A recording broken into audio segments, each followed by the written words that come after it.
Jake Morrison pushed his old truck down the dirt road that ran along the edge of his cattle ranch. The morning sun was just coming up over the Montana hills, painting everything in soft orange light. He had been doing this same morning check for 15 years, ever since his father passed and left him the ranch. It was quiet work, the kind that let a man think, and Jake liked it that way. He stopped the truck near the fence line and got out to check on the water pump. The cattle needed fresh water, and this old pump had been acting up lately. As he walked toward the metal structure, something caught his eye in the tall grass about 50 yards away. It looked like a person lying on the ground. Jake quickened his pace. Out here in the middle of nowhere, finding someone collapsed was never a good sign.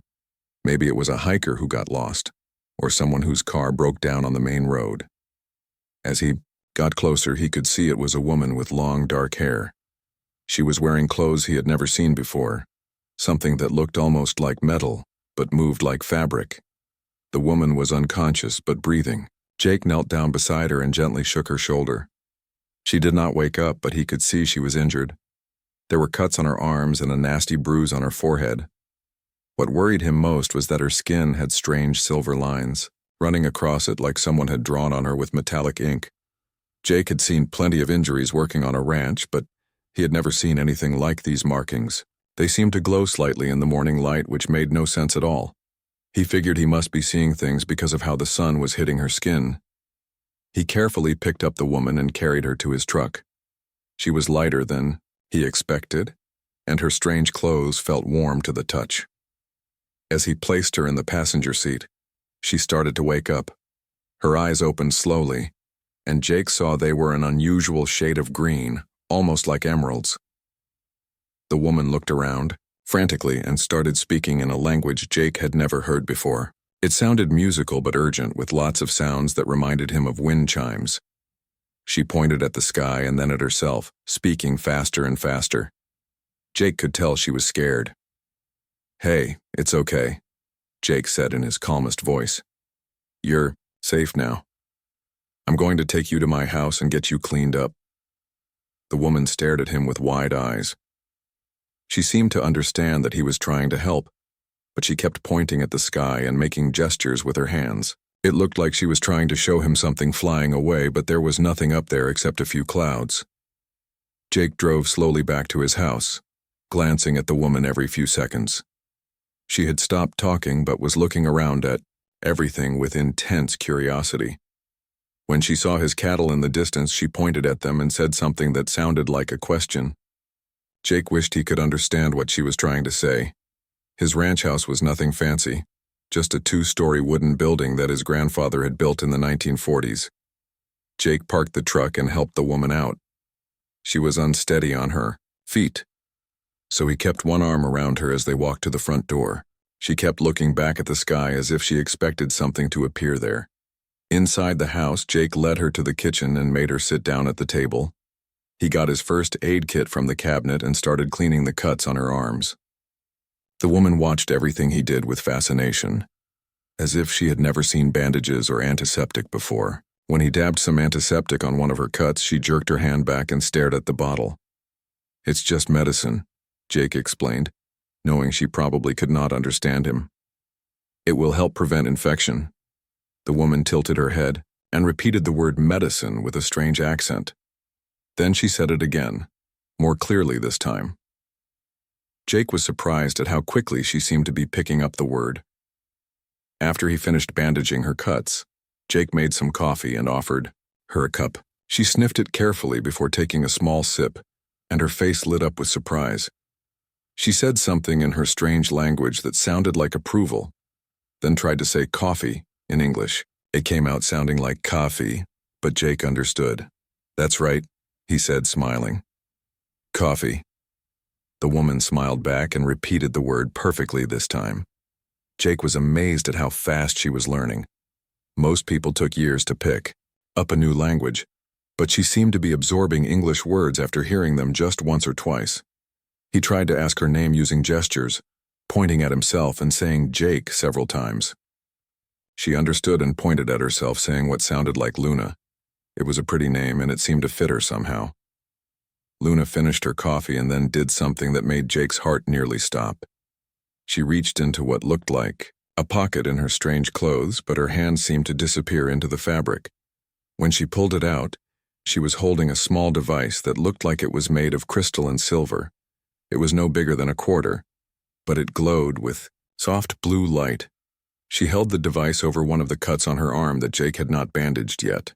The light grew brighter, and Jake watched in amazement as the cut began to heal itself. Within seconds, there was no sign that she had ever been injured there. Jake stared at the device, then at Luna, then back at the device. He rubbed his eyes, thinking he might be hallucinating from too much coffee and not enough sleep. But when he looked again, the cut was still gone, and Luna was putting the strange device back into her clothes. "What in the world?" Jake whispered. Luna seemed to understand his shock. She touched his hand gently and said something in her language that sounded apologetic. Then she pointed at the sky again and said a word that made Jake's blood run cold, even though he did not understand it. The way she said it, with fear in her voice and worry in her eyes, told him that whatever was up there was not good.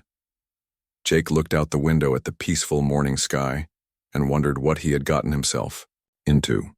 3 hours had passed since Jake brought Luna to his house, and he was starting to think he might be losing his mind. The woman sitting at his kitchen table was learning English so fast it seemed impossible. She had gone from knowing nothing to speaking in simple sentences, and her accent was getting better by the minute. "Jake," Luna said, pointing at him. "Luna," she added, pointing at herself. Then she pointed out the window at his cattle. "What are those?" "Those are cows," Jake replied slowly. "I raise them on my ranch." "Ranch," Luna repeated, rolling the "by" word around in her mouth like she was tasting it. "You take care of the cows." "That's right. It's my job."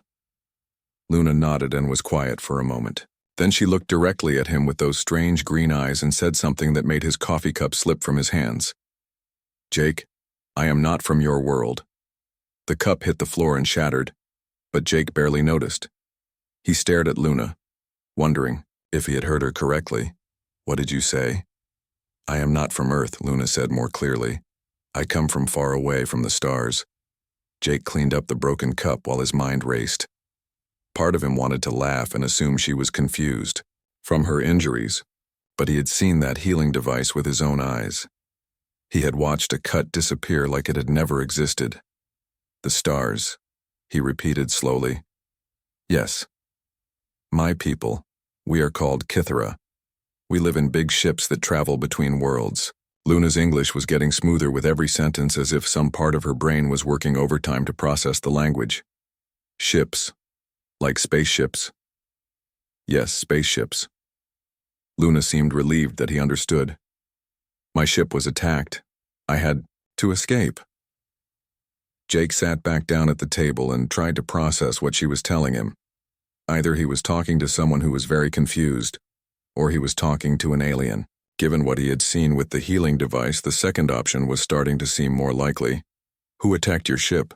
Luna's expression grew dark. "Bad creatures. Very bad. They are called devourers. They eat everything on planets. All plants, all animals, everything alive. They eat planets? Yes. They take all life and leave nothing. Many worlds are gone because of them." Luna's voice was filled with sadness. "They followed my ship. Now they know where Earth is." Jake felt a chill run down his spine. "Are you saying these things are coming here?" "Yes.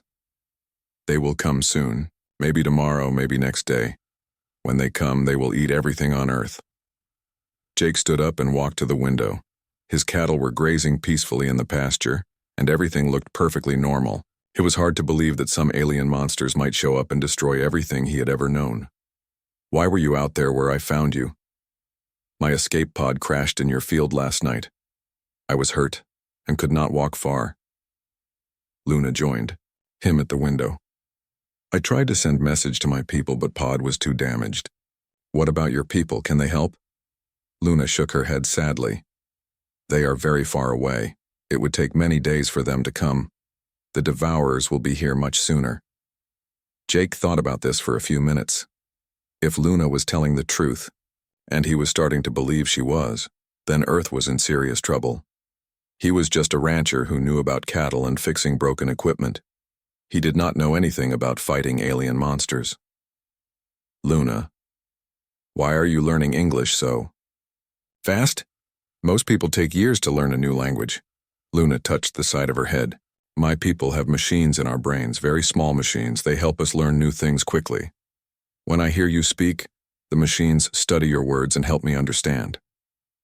Machines in your brain, Jake repeated. Like computers? Yes, like computers but much smaller. All Kithera have them. Jake looked at the silver markings on Luna's skin. Are those markings part of the machines? Yes. They show that the machines are working. They help my body heal faster too. That explained how she had recovered so quickly from her injuries. Jake was starting to understand that Luna's people were far more advanced than humans, which made it even more scary that these devourer things had been able to attack them. Luna, if your people are so advanced, how did these devourers hurt your ship? Devourers are very old race, much older than Kithara. They have been eating planets for thousands of years. They are very good at destroying things. Luna's voice was filled with frustration. Most species run away when devourers come. Some try to fight, but devourers always win. What about humans? Do your people know about us? Kithara know Earth exists, but we do not visit primitive worlds. It is our law. We think primitive species should develop on their own. Luna looked embarrassed. I am sorry. I do not mean to insult you. It's okay. I guess compared to spaceships and brain computers, we are pretty primitive. Luna studied Jake's face carefully. But you helped me. You did not run away when you saw I was different. You brought me to your home and took care of my injuries. That's just what people do, Jake said with a shrug. When someone needs help, you help them. Most species do not help strangers. Most species only help their own kind. Luna seemed amazed by this concept. Kithara would not help injured person from different species. Jake found that hard to believe. Really? They would just leave someone to die? Not die, but not help, either. We would call authorities and let them handle it. Well, out here there are no authorities for miles. If I had not helped you, you would have died. Luna was quiet for a long time thinking about this. Finally, she said, Jake, I have put your world in terrible danger by coming here. The devourers will destroy everything because of me. I am very sorry. Jake looked at this woman who had traveled between the stars and ended up in his pasture. She was scared and guilty and far from home. He thought about what his father would have done in this situation. Luna, you did not ask to be attacked. You did not ask to crash here. Bad things happened to you, and now bad things might happen to us. But that is not your fault. But your people will die because of me. Jake turned away from the window and looked directly at her. Maybe. Or maybe we can figure out a way to stop these devourers. You said most species run away or lose when they fight them. But has anyone ever tried working together with humans? Luna looked confused. Working together? Yeah. Your people are smart and have good technology. My people are, well, we are stubborn and we do not like to give up. Maybe together we can come up with something that has never been tried before. For the first time since he had found her, Luna smiled. It was a real smile that reached her eyes. You would fight with me against the devourers? Luna, you are sitting in my kitchen drinking my coffee. As far as I am concerned, that makes you my responsibility. And I do not abandon my responsibilities. Luna reached into her strange clothes again and pulled out another device. This one was flat and rectangular, about the size of Jake's hand. When she touched its surface, it began to glow and project images into the air above the kitchen table. I will show you what devourers do, Luna said quietly.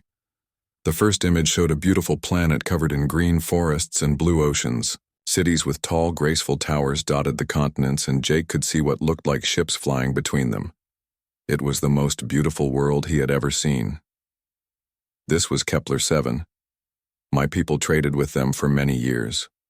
They were peaceful and kind. The image changed, and Jake gasped. The same planet now looked like a gray, lifeless rock. The oceans were gone, the forests were gone, and the cities were nothing but empty holes in the ground. Nothing moved on the surface.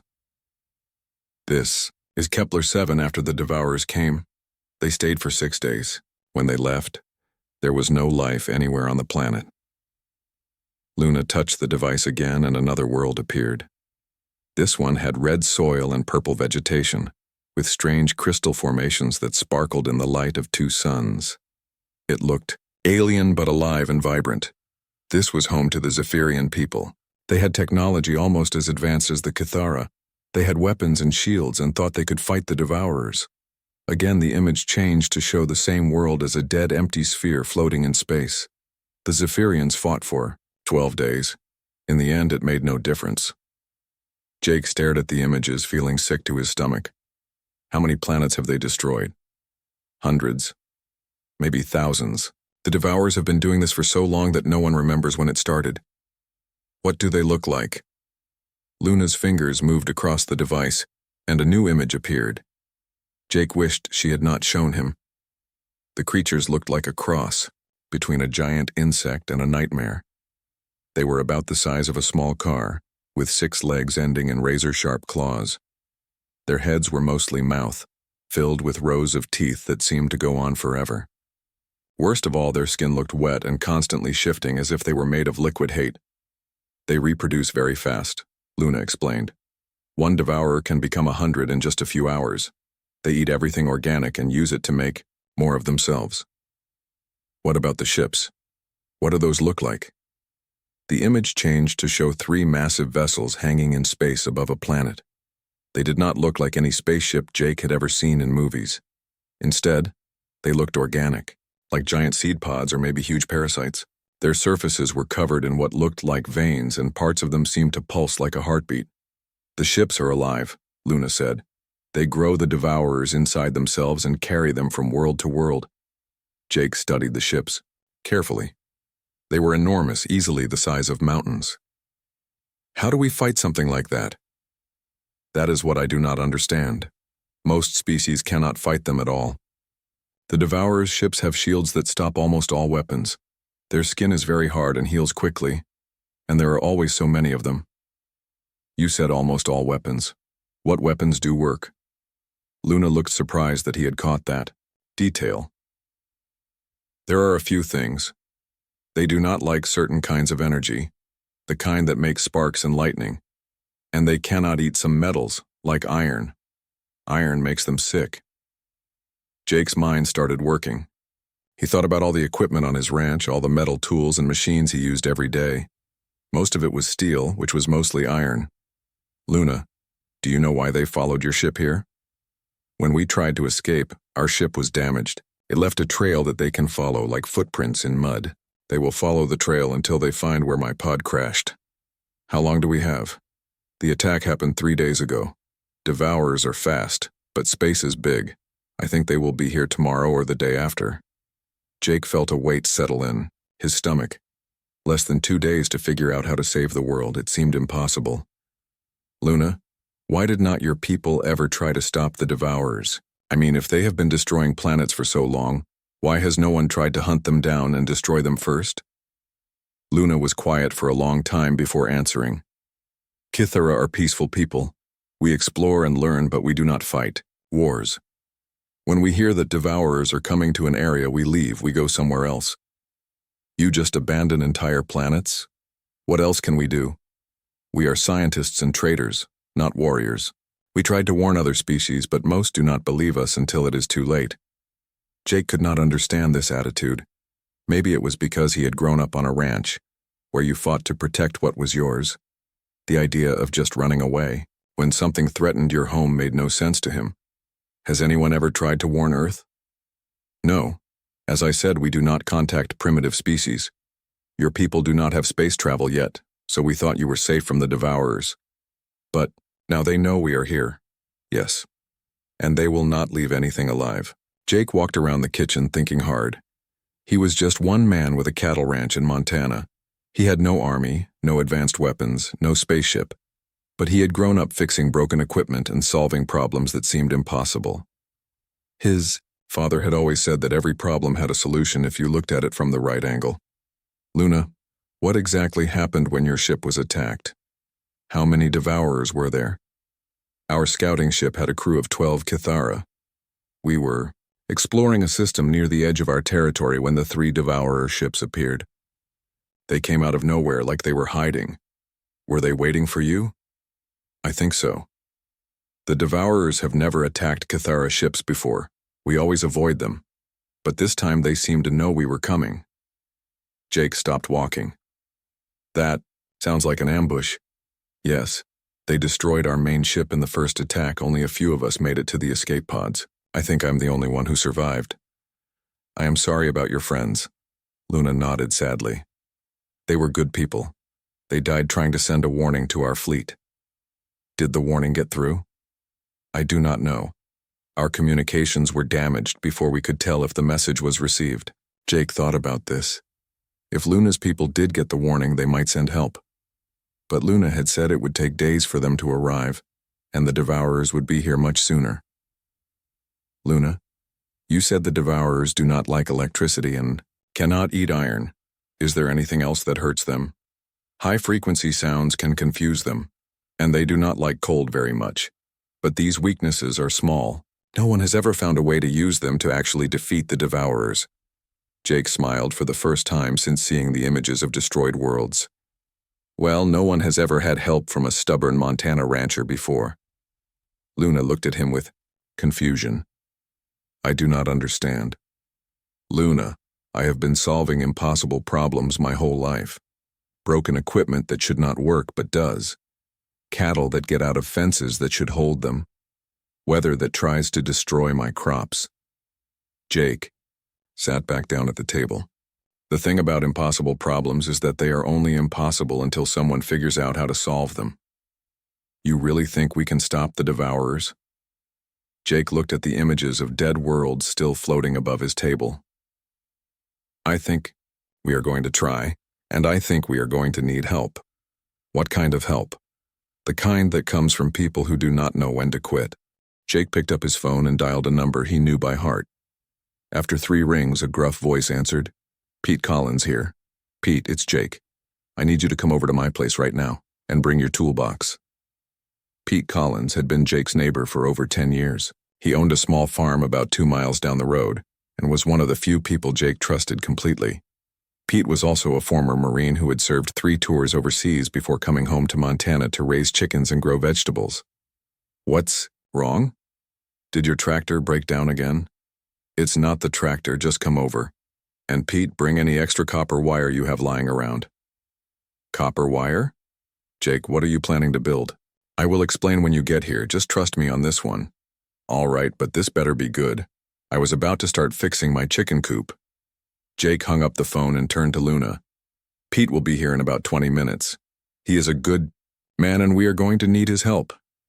Will he believe what I tell him? Pete has seen a lot of strange things in his life. If anyone will believe you, it's him. While they waited for Pete, Luna showed Jake more details about the Devourers. She explained that they were not very smart individually, but they worked together like a hive mind. One Devourer could share information with all the others instantly. That is how they coordinate their attacks so well, Luna said. They can surround a planet and attack from all sides at the same time. But if they are all connected, does that mean hurting one of them hurts all of them? No, but confusing one of them can confuse the others nearby. That is why the sound frequencies work. They disrupt the connection between Devourers. Jake was starting to form an idea, but he needed Pete's help to make it work. When Pete's old pickup truck pulled into the driveway, Jake went out to meet him. Pete Collins was a big man with gray hair and hands that were permanently stained from years of farm work. He carried a large metal toolbox and had a coil of copper wire slung over his shoulder. Okay, Jake, what's this all about? Pete said as he walked toward the house. You are not going to believe what I am about to tell you. Try me. Jake led Pete into the kitchen where Luna was sitting at the table. Pete stopped in the doorway when he saw her. Well, hello there, Pete said politely. I did not know Jake had company. Pete, this is Luna. Luna, this is my neighbor Pete. Pete noticed Luna's strange clothes and the silver markings on her skin, but he was too polite to stare. "Nice to meet you, Luna. Are you from around here?" "Actually," Jake said, "she is from space." Pete looked at Jake, then at Luna, then back at Jake. "Space." "Yes, she is an alien. Her ship was attacked by other aliens called Devourers, and now, those things are coming to Earth to destroy everything." Pete set down his toolbox and sat heavily in a chair. "Jake, have you been drinking?" Instead of answering, Jake nodded to Luna. She pulled out her healing device and held it over a small cut she made on her finger with a kitchen knife. Pete watched in amazement as the cut healed completely in just a few seconds. "Sweet mother of pearl," Pete whispered. "The Devourers will be here in less than 2 days," Jake continued. "Luna says they eat everything alive on a planet and then move on to the next one. But she also says they have weaknesses we might be able to use." Pete looked at Luna. "Is this true?" "Yes," Luna said simply. "I am very sorry that my presence here has put your world in danger." Pete studied Luna's face for a long moment. As a Marine, he had learned to read people quickly, and he could see that she was telling the truth. "What kind of weaknesses?" Luna explained about the electrical frequencies in the iron, while Jake outlined his basic plan. They would try to build devices that could generate the right kind of electrical field to disrupt the Devourer's coordination. They would also try to find ways to use iron against them. "You want to build electromagnetic weapons using farm equipment," Pete said slowly. "That is the idea." Pete was quiet for several minutes thinking. Finally he said, "You know this is completely crazy, right?" "Yes. And we probably have no chance of actually stopping these things." "Probably not. But we are going to try anyway." "Yes." Pete grinned. "Well, I have done stupider things. At least this time I am trying to save the world instead of just following orders." They spent the next hour going through Jake's equipment, Shed and Pete's toolbox, figuring out what they had to work with. Jake had plenty of copper wire from various electrical projects, and Pete had brought extra. They also had several old car batteries, some metal piping, and various electronic components that Jake had collected over the years. Luna was amazed by how quickly the two men adapted to the situation. Most species would spend days arguing about whether to believe me or not. "Luna, I have been friends with Jake for 10 years, Pete said as he stripped copper wire. "If he says you are an alien and we need to fight monsters from space, then that is what we are going to do." While Pete and Jake worked on building the first electromagnetic device, Luna tried to contact her people using parts from her crashed escape pod. The pod itself was buried in Jake's back pasture and it was badly damaged, but Luna thought she might be able to create a communication device using some of the salvaged components. "Even if I can send a message, it will take days for my people to receive it and respond," Luna explained. "But they need to know what happened." The electromagnetic device they built looked like a strange combination of farm equipment and science fiction. It was basically a copper coil wrapped around a metal rod, connected to car batteries and a small motor that would spin the coil at high speed. When activated, it should generate the kind of electrical field that would disrupt the Devourer's coordination. "Will this actually work?" Pete asked as they tested the device. "I do not know," Luna admitted. "No one has ever tried anything like this before. They tested the device in Jake's barn, and it certainly made a lot of electrical noise. Sparks flew from the copper coil and the air around it seemed to hum with energy. Luna's readings showed that it was generating the right kind of frequency. "This might actually work," she said with excitement. "How many of these things do we need to build?" Jake asked. "The more the better. Each device can only affect a small area. To protect your ranch, we would need at least 10 of them." Jake and Pete looked at each other. Building 10 of these devices would take most of their remaining time, and they would need a lot more materials. "I have more copper wire at my place," Pete said, "and my neighbor Bill has a bunch of old car batteries he is not using." "What about iron?" Luna said they cannot eat iron. Luna thought about this. "If we could coat some of your metal tools with pure iron, they might work as weapons against individual Devourers." Jake had plenty of metal tools, and Pete knew where to get iron powder that farmers used as fertilizer supplement. They could mix the iron powder with paint and coat their tools with it. As the sun started to set, they had one working electromagnetic device and plans for several more. Luna had managed to build a basic communication device and was trying to send a message to her people.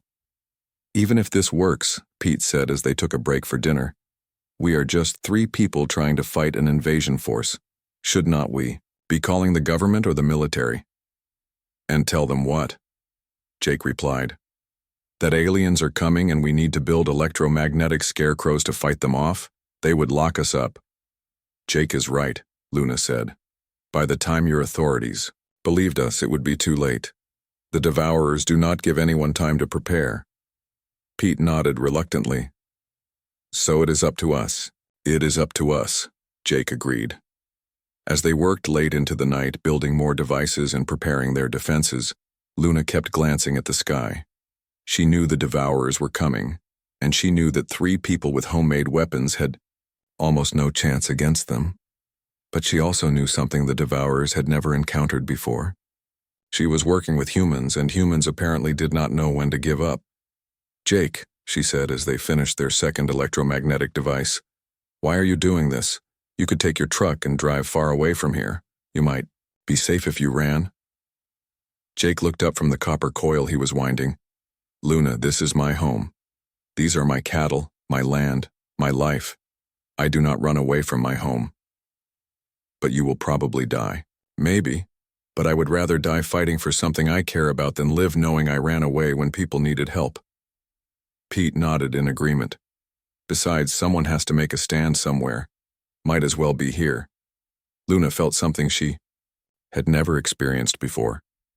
Her people were logical and practical. They made decisions based on facts and probabilities. But these humans were making a decision based on something else entirely. They were choosing to fight because it was the right thing to do, even when they knew they would probably lose. For the first time since her ship was attacked, Luna felt something that might have been hope. Jake woke up at dawn to the sound of Luna shouting something in her own language. He rushed downstairs to find her standing at the kitchen window, pointing at the sky with a look of terror on her face. 3 dark shapes hung in the morning sky like malignant clouds. They were enormous, easily visible even though they were still high in the atmosphere. As Jake watched, more shapes began to separate from the main vessels, falling toward Earth like deadly rain. "They are here," Luna whispered. Pete's truck came, roaring up the driveway, and he burst through the front door without knocking. "Jake, are you seeing this? There are things falling out of the sky all over the valley." On Jake's old television, every news channel was showing the same images. The 3 massive ships had appeared without warning over major cities around the world. Smaller craft were dropping from them and releasing swarms of creatures that immediately began consuming everything in their path. "This is CNN with breaking news," the reporter was saying, her voice shaking. "Military forces worldwide are mobilizing in response to what can only be described as an alien invasion. The creatures appear to be consuming all vegetation and are moving toward populated areas." Jake turned up the volume as they showed footage from a military base. Soldiers were firing every weapon they had at the insect-like creatures, but the bullets seemed to bounce off their shells. Worse, for every devourer that was damaged, 2 more seemed to take its place. "Conventional weapons are proving ineffective," the reporter continued. "The president has authorized the use of nuclear weapons if necessary." "Nuclear weapons will not work," Luna said sadly. "They will only give the Devourers more energy to reproduce." Pete was checking their homemade electromagnetic devices, making sure all the connections were secure. "How long do we have before they get here?" Luna consulted her communication device. "The closest landing zone is about 50 miles from here. At their normal speed, they will reach us in about 6 hours." 6 hours, Jake repeated. He looked around his kitchen, at his coffee cup still sitting on the table, at the pictures of his family on the walls. In 6 hours, all of this might be gone. His phone started ringing. It was his neighbor Bill, the one Pete had gotten batteries from. "Jake, you need to turn on the radio. They are telling everyone to evacuate." Jake switched to the emergency broadcast system. A calm voice was giving instructions for evacuation routes and emergency shelters. "All residents of Cascade County are advised to move immediately to designated evacuation zones. This is not a drill. Repeat, this is not a drill. We should go, Pete said. Get in the truck and head for the mountains. Jake looked at Luna, who was staring out the window at his cattle. They were still grazing peacefully, unaware that their world was about to end. No, Jake said quietly. Jake, be reasonable. We built some gadgets that might work, but we do not have an army. We are 3 people. I am not leaving my home. Pete threw his hands up in frustration. Your home will not matter if you are dead, and it will not matter if I run away and let everything I care about get destroyed. Jake's voice was firm. I am staying. Luna turned away from the window. I will stay too. This is my fault. I should be the one to fight them. It is not your fault, Jake said. And you are not fighting them alone. Pete looked at both of them like they had lost their minds. Then he sighed and sat down heavily in a chair.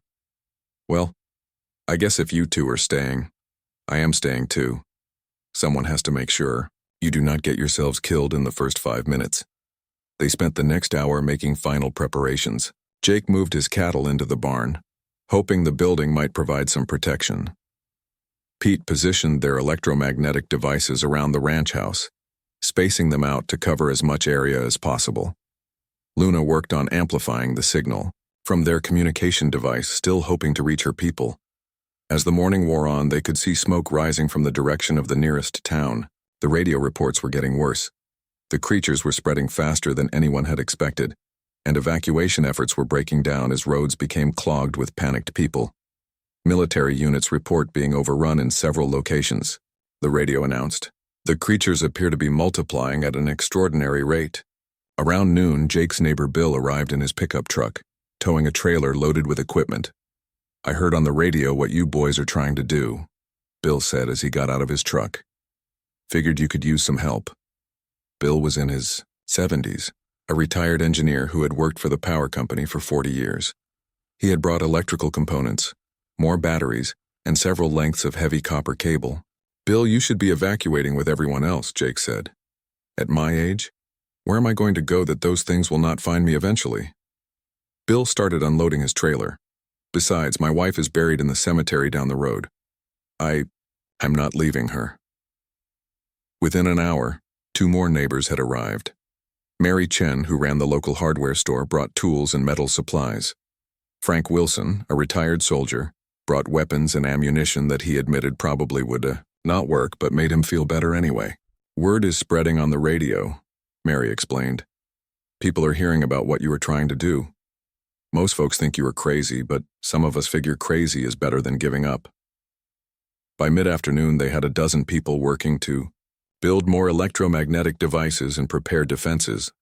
Luna was amazed by how quickly the humans had organized themselves. My people would spend days discussing the best course of action, she told Jake. Your people just start working. That is because we know time is running out, Jake replied. When something needs to be done, you do it first and argue about it later. Around 3 o'clock, they got their first clear view of the devourers.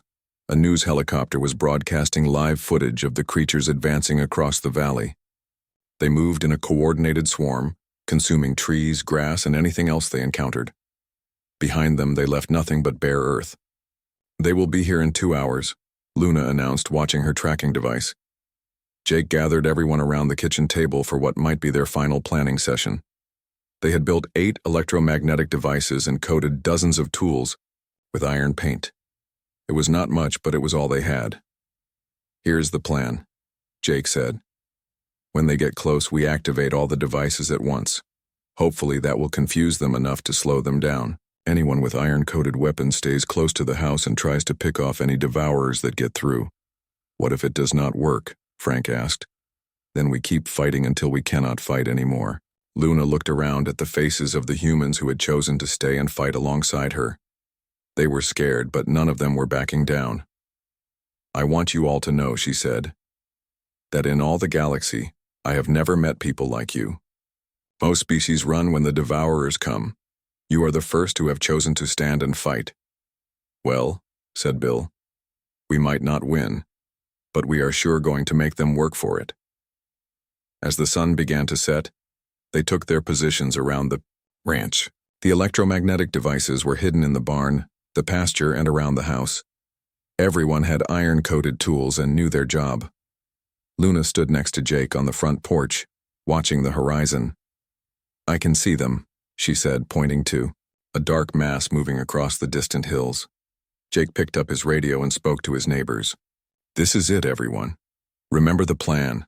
Wait for my signal." The swarm of devourers flowed over the hills like a black tide.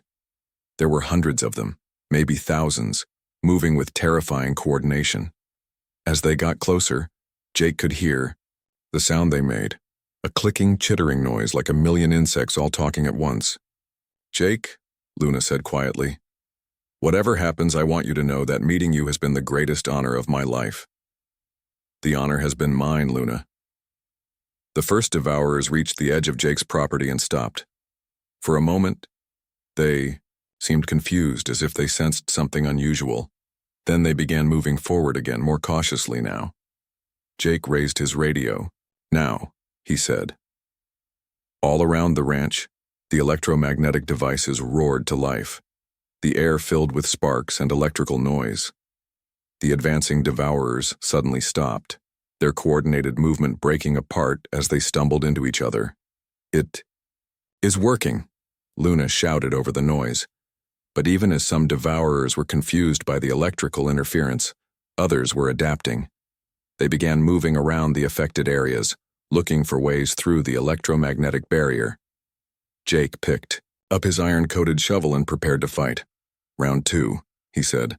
The first devourer that broke through the electromagnetic barrier was the size of a small car, but it moved with the speed of a hunting cat.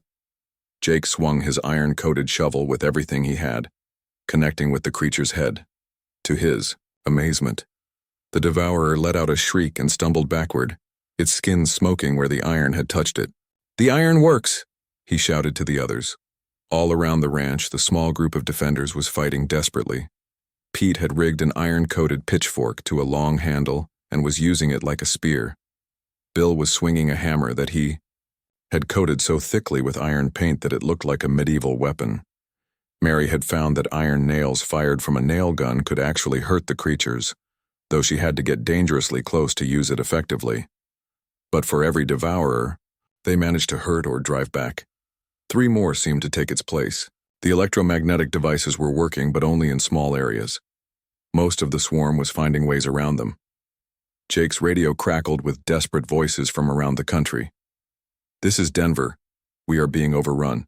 Repeat, Denver is being overrun. Atlanta has fallen. The creatures are heading north. Washington, D.C. is under full assault." But then something unexpected started happening.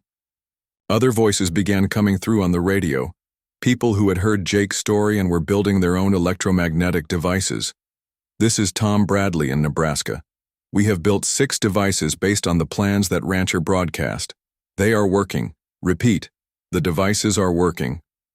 "This is Lisa Martinez in Texas. We have stopped a small group of the creatures using homemade electromagnetic generators. Sending the specifications to anyone who can hear this." Luna looked up from fighting off a devourer with an iron-coated baseball bat. "What is happening?" "People are listening," Jake said, dodging the claws of another creature. "They are building the devices and fighting back."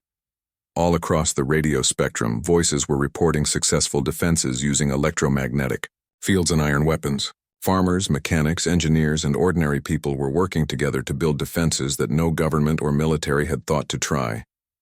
Jake managed to get back to his truck and drove it close to the house, then got on the CB radio that reached truckers across the country. "This is Jake Morrison in Montana. If anyone can hear this, I'm going to tell you how to fight these things." Over the next 10 minutes, while his neighbors fought to keep the devourers away from the radio, Jake broadcast detailed instructions for building electromagnetic devices. He explained how to space them for maximum coverage, what frequencies worked best, and how to coat weapons with iron. "The key is working together," he said into the microphone. "These things coordinate with each other, so we have to coordinate better than they do." The response was immediate. Truckers began relaying the information to other drivers. Ham radio operators picked up the signal and broadcast it to their networks. Within hours, people all over the world were hearing Jake's instructions and building their own defenses. Luna was amazed as she listened to the radio reports. "This is incredible. Your species is adapting faster than the devourers can spread." "We are stubborn that way," Jake said, reloading Mary's nail gun with iron nails. But the most amazing thing happened when Jake got a call on his cell phone. It was from a group of engineers at MIT who had been listening to the radio broadcasts. "Mr. Morrison, this is Dr. Sarah Banks. We have been analyzing your electromagnetic field specifications, and we think we can amplify them using cellular tower networks." "What does that mean?" "It means we can turn every cell phone tower in the country into an electromagnetic weapon. If people can modify their cell phones to receive the right frequency, we can create a nationwide grid that will disrupt the creature's coordination." Jake looked at Luna. "Is that possible?" "I do not know. No one has ever tried anything like this before." Dr. Banks continued. "We need someone who understands the alien technology to help us calibrate the frequencies." "Is the alien with you?" Jake handed the phone to Luna. Within minutes, she was explaining Cathera technology to human scientists who were adapting it faster than she thought possible. "Your people are incredible," Luna told Jake as she worked with the scientists over the phone. "My people spend years testing new technology. Your people build it, test it, and improve it all in the same day." While Luna worked with the scientists, the battle for the ranch continued. The electromagnetic devices were keeping most of the devourers away, but small groups kept breaking through. The defenders were getting tired, and their iron weapons were wearing down. Then Frank Wilson had an idea that changed everything. "Jake, what if we do not just defend? What if we go after them?" "What do you mean?" "I mean we take the fight to them. Load up one of the electromagnetic devices in the back of your truck and drive it right into the middle of their swarm." It was a crazy idea. But Jake was starting to realize that crazy ideas were the only ones that worked against the devourers. "That might actually work," Luna said, overhearing them. "If you could get close enough to their coordination center, you might be able to disrupt their entire local network." Jake, Pete, and Frank loaded one of the most powerful electromagnetic devices into the back of Jake's truck. They coated the entire vehicle with iron paint and attached more iron bars to the front like a battering ram. "This is either very brave or very stupid," Pete said as they prepared to drive into the swarm. "Probably both," Jake replied. They drove straight into the mass of devourers, the electromagnetic device roaring at full power. The creatures immediately began attacking the truck, but the iron coating and electromagnetic field kept most of them away. Those that did manage to get close were disoriented and clumsy. When they reached the center of the swarm, Jake stopped the truck and cranked the electromagnetic device to maximum power. The effect was immediate and dramatic. Devourers for hundreds of yards in every direction suddenly stopped moving in coordination. They began stumbling around, bumping into each other, and in some cases attacking their own kind. "It is working," Luna shouted from the back of the truck. "Their coordination network is completely disrupted." But the truck's battery was draining, fast under the massive power load. They had maybe 5 minutes before the device shut down. "We need to get back," Pete said. As they drove back toward the ranch house, Jake got on the radio and reported what they had learned. "The mobile approach works. If you can get an electromagnetic device close to the center of a swarm, you can disrupt their entire coordination for miles." Within hours, people all over the world were mounting electromagnetic devices on trucks, tractors, boats, and anything else that could move. Farmers were driving their equipment straight into swarms of devourers and breaking up their coordinated attacks. The tide of the battle was beginning to turn. Luna sat in the back of the truck, talking to human scientists around the world, helping them refine and improve their electromagnetic weapons. She kept shaking her head in amazement. "Jake, in less than 1 day, your species has developed tactics that no one has ever tried before. You have turned your entire communication network into a weapon. You have organized a planetary defense using nothing but farmers and engineers. We had a good teacher," Jake said. "No, you had something my people do not have. You had the willingness to try things that might not work. My people would have run calculations for days before attempting what you did in hours." As night fell, the reports from around the world were getting better. The devourer advance had been stopped in most places. In some areas, humans were actually pushing them back.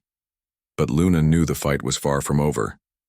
The 3 mother ships were still in orbit, and they contained millions more devourers. The ships will adapt, she warned Jake. When they realize their ground forces are being defeated, they will try something different. Like what? I do not know. But the devourers have been doing this for thousands of years. They have learned to overcome many different defenses. Jake looked up at the night sky, where he could just make out the dark shapes of the alien ships blocking out the stars. Well, they have never tried to overcome humans before. Let them adapt. We will adapt faster. Luna smiled. For the first time, since her ship was attacked, she was beginning to believe they might actually win. Jake, there is something I need to tell you. When I sent the message to my people, I was not sure it would reach them. But if it did, they might be coming to help. That would be good news. Maybe. My people have never fought alongside another species before. I do not know how they will react to finding humans already fighting the devourers. Jake thought about this. Luna, your people are scientists and explorers, right? Yes. Then they are going to be very interested in studying the first species that ever figured out how to fight back against the devourers. Luna realized he was right. The Cathara would be fascinated by what the humans had accomplished. And maybe, just maybe, that fascination would be the beginning of something that had never existed before in the galaxy. An alliance between species that was based not on fear, but on mutual respect, and the shared desire to protect life wherever it was found. Jake was cleaning his iron-coated shovel when Luna suddenly went rigid, staring at her communication device with wide eyes. They are here, she whispered. The devourers. We have been fighting them all day. No, my people. The Cathara fleet has arrived. Jake looked up at the sky but could not see anything different. Then Luna pointed to her device, which was showing new signals appearing on the edge of the solar system.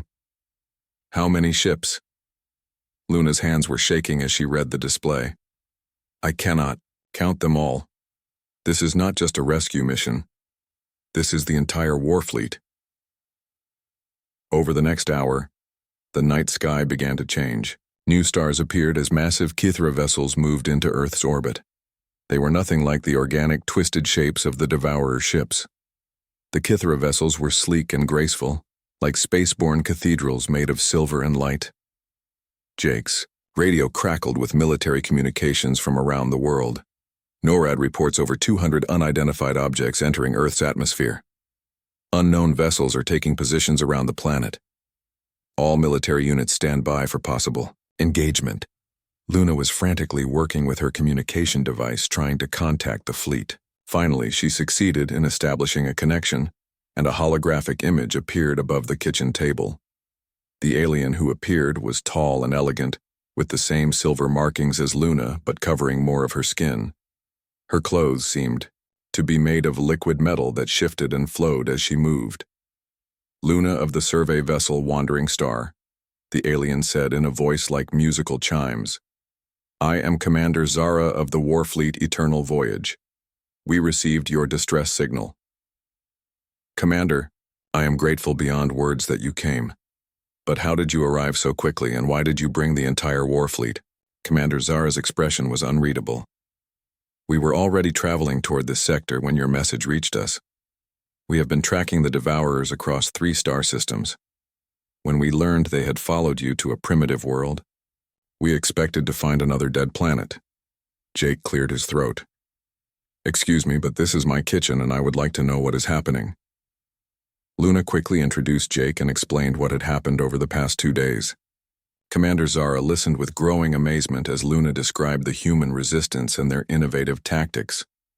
You are telling me that this primitive species not only fought back against the Devourers, but actually developed effective countermeasures in less than 1 planetary rotation? Yes, Commander, and they did it using basic materials and technology that is thousands of years behind ours. Commander Zara studied Jake with intense curiosity. Human Jake Morrison, is it true that your Species organized planetary resistance without any central authority or advanced communication system? Well, we used radios and cell phones, and people just started helping each other. That is what people do. That is what your people do, Commander Zara corrected. Most species either flee or submit when faced with devourers. In 3,000 years of galactic history, no primitive species has ever mounted effective resistance. Jake shrugged. I guess we are stubborn. Commander Zara turned back to Luna. Show me these electromagnetic weapons they have created. Luna led the commander through the holographic display to Jake's barn, where several of their homemade devices were still running. Commander Zara examined them with the kind of intense focus that Jake usually reserved for broken tractor engines. Ingenious, she said finally. Crude but effective. They have discovered principles that our scientists theorized about but never tested. Commander, Luna said, there is something else. The humans are not just fighting defensively.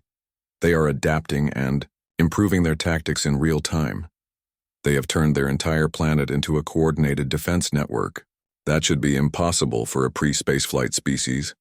Jake was getting tired of being talked about like he was not there. Look, we might not have fancy spaceships, but we know how to solve problems.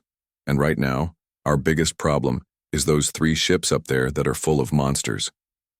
Commander Zara looked at Jake with what might have been respect. Human Jake Morrison speaks truth. The Devourer motherships are preparing for a massive assault. Our sensors indicate they are producing Devourers at an accelerated rate. Then, we need to stop them, Jake said simply. We? Human. This is a matter for advanced civilizations. Your people should evacuate while we handle the Devourers. Jake felt his temper rising. Commander, with all due respect, your advanced civilization was losing to these things until we showed up. Maybe it is time to try something different. Luna quickly stepped between them. Commander, Jake is right. The Kithara have been running from Devourers for centuries. The humans have been fighting them for one day and have already achieved more success than anyone thought possible. Commander Zara was quiet for a long moment. Luna, are you suggesting that we coordinate our efforts with this primitive species? I am suggesting that maybe they are not as primitive as we thought. While Luna and Commander Zara talked, Jake got back on his radio and contacted the network of humans who had been building electromagnetic weapons around the world. This is Jake Morrison in Montana. We have got alien allies now, but the big ships are about to attack. We need every electromagnetic device on the planet ready to go. The response was immediate. From Australia to Alaska, people reported that they had electromagnetic weapons ready and were waiting for coordinates. Jake, came a voice from California. This is Dr. Banks at MIT. We have successfully integrated the cellular network. Every cell phone tower in North America can now broadcast the frequency that disrupts the Devourers. Outstanding. What about other countries? We are working with teams in Europe and Asia. They should be online within the hour. Commander Zara had been listening to these communications with growing amazement. They have weaponized their entire communications infrastructure. In less than 24 hours? That is what I have been trying to tell you, Luna said. Humans do not think like other species. They do not wait for perfect solutions. They try things, and if they work, they make them better. Jake looked up at the holographic display showing the Devourer ships. Commander, what kind of weapons do your ships have? Plasma cannons, quantum torpedoes, shield disruptors, standard galactic military technology. Have they ever worked against Devourer ships? Commander Zara looked uncomfortable. Not effectively. Devourer bioarmor adapts to energy weapons very quickly. What about electromagnetic weapons? Have you ever tried those? No. We considered them too primitive to be effective. Jake grinned. Well, we have just proven that primitive can work pretty well. What if we combine your advanced targeting systems with our electromagnetic weapons? Luna's eyes lit up. That might actually work. Kithara targeting technology could guide electromagnetic pulses directly to the most vulnerable parts of the Devourer ships. Commander Zara consulted her own device for several minutes. The Warfleet commanders are interested in this proposal, but they have never coordinated with a primitive species before. Then this will be a first time for everyone, Jake said. Luna, can you explain to your people how our electromagnetic weapons work? Over the next hour, Luna worked with Cathera, scientists to adapt human electromagnetic technology for use on their starships. Meanwhile, Jake coordinated with human teams around the world to prepare for a synchronized attack. The plan was ambitious beyond anything either species had ever attempted. The Cathera fleet would use their advanced sensors to identify the most vulnerable points on the Devourer ships. At the same moment, every electromagnetic device on Earth would fire simultaneously, creating a planet-wide pulse that would be focused and amplified by Cathera targeting technology. This plan has approximately a 12% chance of success, Commander Zara announced after running calculations. What are the odds if we do nothing? Jake asked. 0%. Then I like our chances. As the Cathera fleet moved into position around Earth, Jake stood on his front porch and looked up at the alien ships that had come to help defend his world. Just 2 days ago, he had been a simple rancher whose biggest worry was a broken water pump. Now he was helping to coordinate the first interspecies military alliance in galactic history. Pete Collins walked up beside him. You know, Jake, when I got out of the Marines, I thought my fighting days were over. How are you feeling about being back in action? Pete grinned. Well, the enemy is bigger and uglier than anything I fought overseas. But at least this time, I know exactly what I am fighting for. Luna joined them on the porch, her communication device glowing as she maintained contact with the Cathera fleet. The Devourers are beginning their final assault, she announced. All 3 motherships are descending into the atmosphere. Jake picked up his radio. This is Jake Morrison to all electromagnetic stations. This is it, people. On my mark, give them everything we have got. Commander Zara's voice came through Luna's device. Cathera fleet is in position. Targeting systems are synchronized with human electromagnetic grid. Jake looked at Luna, then at Pete, then up at the alien ships that were about to attack his world. Well, he said, let us see what humans and Cathera can do when they work together. The battle for Earth lasted 18 hours and changed the course of galactic history forever. When Jake gave the signal, every electromagnetic device on the planet fired simultaneously. The pulse was so powerful that it could be seen from space, as a blue ring of energy that rippled out from Earth's surface. The Cathera fleet amplified and focused this energy using targeting systems that were precise beyond human understanding. The effect on the Devourer ships was immediate and catastrophic. Their bio-armor, which had protected them for thousands of years, began to break down as the electromagnetic pulse disrupted the neural networks that held their living vessels together. For the first time in galactic history, Devourer motherships were not just damaged but completely disabled. The Cathera fleet moved in with conventional weapons and finished what the humans had started. Within hours, all 3 ships were destroyed, along with every Devourer they contained. Now, 6 months later, Jake stood in his backyard watching construction crews put the finishing touches on the Cathera embassy.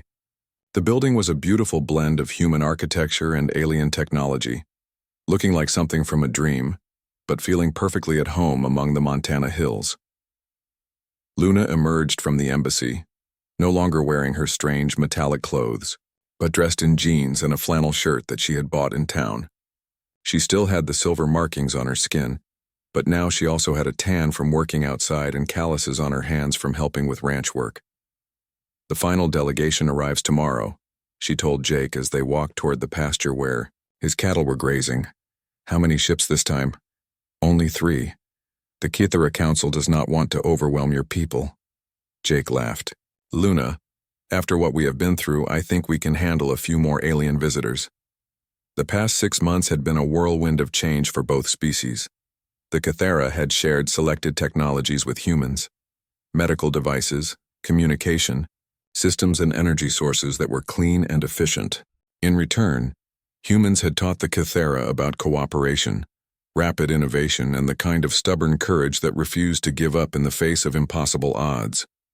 More importantly, word of the Human-Cathera alliance had spread throughout the galaxy. Other species that had been hiding from the Devourers for centuries were beginning to reach out, asking for help and offering their own knowledge in return. Jake, Luna said as they leaned against the fence watching the cattle, I received another message today. The Andromedans want to establish formal diplomatic relations. The ones with the blue skin and the musical language? Those are the Cetians. The Andromedans are the tall ones who communicate through color changes. Jake shook his head. I am going to need a bigger guest room. Luna smiled. It was something she had learned from humans, the ability to find humor in almost any situation. The Cathera had always been a serious people, focused on logic and efficiency, but living among humans had taught her that laughter was not a weakness, but a strength. There is something else, Luna said. Commander Zara has been promoted to Admiral, and she is being assigned to permanent liaison duty here on Earth. That is good news. I like Zara. She reminds me of my old drill sergeant. Tough, but fair.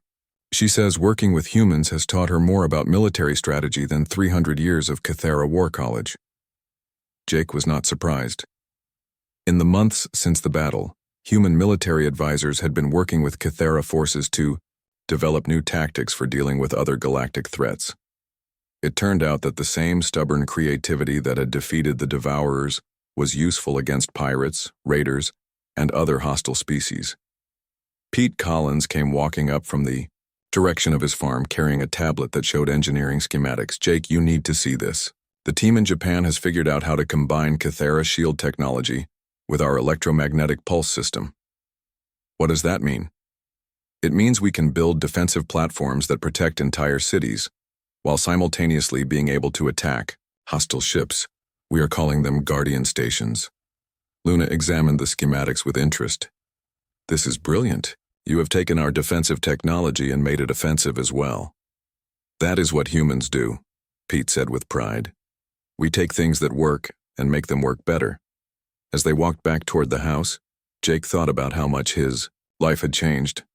He was still a rancher, still took care of his cattle, still fixed broken equipment when it broke down, but now he was also an unofficial ambassador to alien species and a consultant on interspecies military cooperation. His kitchen table, where Luna had first shown him images of destroyed worlds, had become the site of negotiations between species that had never spoken to each other before. His barn now housed communication equipment that could reach across the galaxy. His pasture had been the landing site for diplomatic vessels from a dozen different worlds. But the most amazing change was not in the technology or the politics. It was in the way people thought about themselves and their place in the universe. Luna, Jake said as they reached the porch. Do you remember what you told me that first day? About how most species run away when the Devourers come? I remember. What do you think changed that? Luna considered the question carefully. I think it was you, Jake. Not just you personally, but what you represent. Humans refuse to accept that some problems cannot be solved. You refuse to believe that some enemies cannot be defeated. Most species see the Devourers and think about all the reasons they cannot win. Humans see the Devourers and immediately start thinking about how they can win. That is just common sense. No, it is not common at all. It is rare and precious and exactly what the galaxy needed. That evening, as they did every night, Jake and Luna sat on the porch and watched the stars. But now some of those stars were actually ships carrying diplomats and scientists and traders from worlds that wanted to be part of the new alliance. Jake, Luna said quietly, I have been thinking about something. What is that? When my escape pod crashed in your field, I thought my life was over. I thought I had failed my mission and doomed my people and brought destruction to an innocent world. Instead, you brought hope. No, I brought danger. You brought hope. You and Pete and Bill and Mary and all the other humans who refused to give up. Luna was quiet for a moment. I have decided to make this my permanent home. Jake was not surprised. Over the past months, Luna had become part of the community. She helped at the local school, teaching children about other worlds and other species. She worked with local engineers to adapt alien technology for human use. She had even learned to drive a tractor, though she still complained that human machines were unnecessarily complicated. The Cathera Council has offered to make me their permanent ambassador to Earth, she continued. It would mean giving up my status as a ship-based explorer and becoming what you would call a planetary citizen. What did you tell them? Luna smiled. I told them that I had already found the most interesting species in the galaxy, and they live right here. As if on cue, a shooting star crossed the sky above them. But Jake knew it was not a meteor. It was another ship arriving from somewhere in the vast galaxy, bringing more species who had heard about the humans who refused to surrender and the alliance that had changed everything. Luna, Jake said, do you think we really changed the galaxy, or did the galaxy change us? I think, Luna replied, that the best changes happen when different people work together and make each other better. Jake nodded and took a sip of his coffee. Tomorrow would bring new challenges, new species to meet, new problems to solve. But tonight, sitting on his porch with his alien friend, watching ships from distant stars arrive at his small ranch in Montana, Jake Morrison felt like the luckiest man in the universe. In the distance, his cattle were settling down for the night, unaware that they were now probably the most famous cows in galactic history. The Cathera had been fascinated by the concept of domesticated animals and had spent weeks studying Jake's herd. Several other species had requested detailed reports on human agricultural practices. You know, Jake said with a chuckle, I think I am going.